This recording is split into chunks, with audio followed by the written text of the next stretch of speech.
Good afternoon, I'm Charles Lejano. This is One News Now. Some senators are still pushing for the pilot testing of limited face-to-face classes despite President Duterte's disapproval. Let's now hear from the lower chamber. Joining us is Congressman Roman Romulo. He is the chairperson of the House Committee on Basic Education and Culture. Good afternoon, Congressman. Could you tell us your position on this? Yes, good afternoon, Charles. Good afternoon po sa lahat ng nanunod. My position on this subject matter is simple, and I've espoused this way before. DepEd should take two approaches. For NCR and urban cities, we cannot have any pilot face-to-face until a vaccine is there. For rural areas or provinces that have zero or minimal COVID cases, in those cases, pwede naman siguro mag-pilot ng pilot face-to-face classes, provided that the coordination with the local government unit and of course the Department of Health will be adhered to. We want to ensure, at least in those places, na medyo talaga masundan ng mabuti yung ating minimum health protocols. But again, Charles, for NCR and urban cities, wherein napaka-congested po ng ating mga lugar at yung mga DepEd schools po natin ay situated mismo dun sa mga communities na kung saan dense yung population, I think it is best to wait for a vaccine before we even pilot any face-to-face. Right. Obviously, the most significant factor to consider would be the availability of a vaccine. But then, when you're considering resuming in-person classes in low-risk areas, what in particular are you watching out for? And moreover, if this is your position, Congressman Romulo, what is preventing? What is the difference in policy opinion, at the very least? Why isn't the president on board with this? Well, Charles, again, in another interview, I mentioned that maybe it's the way it's being communicated to the president. Again po, because no one is talking about two approaches, and that is what I am asking the DepEd to propose. Two approaches, really for NCR, urban cities, let's wait for a vaccine.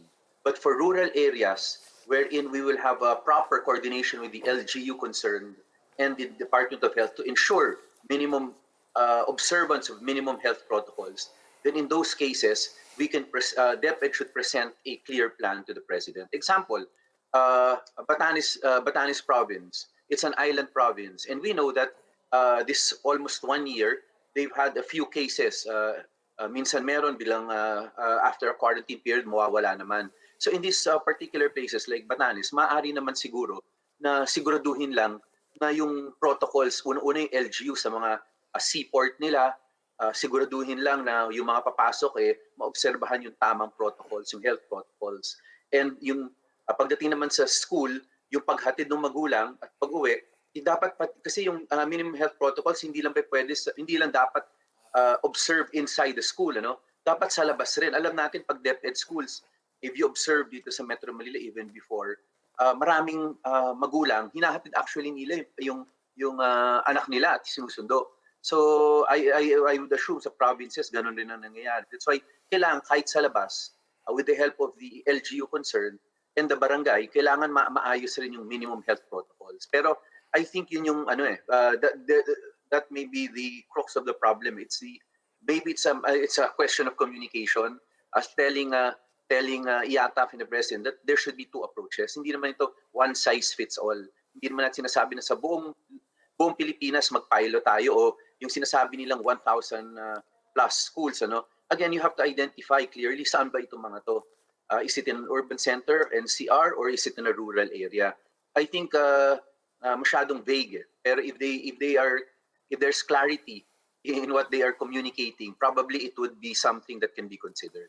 Right. Well, we are expecting vaccines to arrive over the weekend at the very least, no? But then this is just one of those things, one of these ideas that we're considering. Let's talk about what other countries, other COVID-hit countries have been doing. They've started going back to school. What are some of the things that we can learn from these other jurisdictions as applied to the Philippine setting? Yes, Charles. In fact, I attended a roundtable discussion wherein they were citing cases in Europe. My point is this. Maybe hindi tayo, it's not an apples-to-apples comparison. Again, they should be very clear what European cities they are talking about. Because when we read about England, when we read about Germany, when we read about France, we know that it's quite difficult in those places. So we want to know, when they cite these studies, what European countries are they talking about? Secondly, is it comparable to the situation or context in the Philippines, especially in NCR, in urban centers, wherein, as I mentioned earlier, most of our DepEd schools are situated or located exactly in the middle of this very densely populated communities. Is it the same in these countries that they are citing? Because baka hindi ganun eh, Charles eh. So my point is, and I've emphasized this with DepEd, now it is the right time for them to create to invite a pool of medical and science experts to give them proper advice on how to conduct, on how to probably pilot face to face. But again, it must be localized. Hindi po pwede na magre-rely tayo sa mga foreign agencies talking about other jurisdictions when the context, the situation, the physical situation may be far different from Metro Manila. And the concern here is not only the community itself, but again, we do not want our hospitals, our medical frontliners being overwhelmed. We have to take care also of our medical frontliners here. So we have to be sure of what we're doing. We have to be dictated. We have to abide by science and medical experts here, not by studies in another country that may not be applicable, in fact, in our jurisdiction. All right, thank you for your time and for those insights. That was Congressman Roman Romulo, chairperson of the House Committee on Basic Education and Culture. Here are other COVID-19 stories from around the world. China has approved 2 more domestic COVID-19 vaccines for public use. These 2 shots were made by CanSino Biologics and the Wuhan Institute of Biological Products, an affiliate of Sinopharm. The World Health Organization says the post-COVID syndrome, otherwise known as long COVID, could have severe consequences on patients. European experts found that 1 in 10 COVID-19 patients are still unwell 3 months after their infection. And Bangladesh vaccinates sex workers aged 40 and up at the country's biggest brothel in a bid to protect the most vulnerable sector from the virus. The country launched its inoculation program with vaccine from AstraZeneca earlier this month. In other news, the National Police and the Philippine Drug Enforcement Agency vowed to be impartial in their joint investigation into the misencounter among their personnel. Both PIDEA and the PNP assured the public that those at fault will face criminal and administrative charges. The botched anti-drug operations left 4 people dead, including 2 QCPD members, 1 PIDEA agent and 1 informant. 10 police officers and 7 PIDEA agents are currently under restrictive custody while the investigation is ongoing.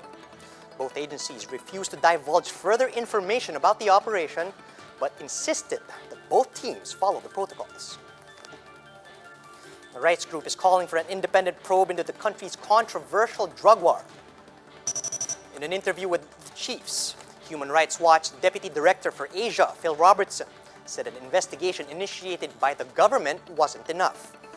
Robertson explained that an impartial effort is needed to hold the right people accountable under the Duterte administration. He stressed that we should not wait for the chief executive's term to end to act on the issue.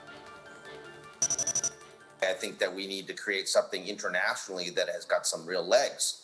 That's why we've been calling for an international impartial investigation done by the special rapporteurs or rapporteurs from the Office of High Commissioner of Human Rights or from selected by the UN Human Rights Commission.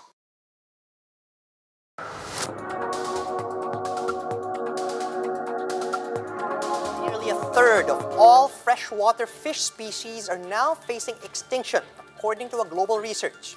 More on this from Bloomberg Quick Take.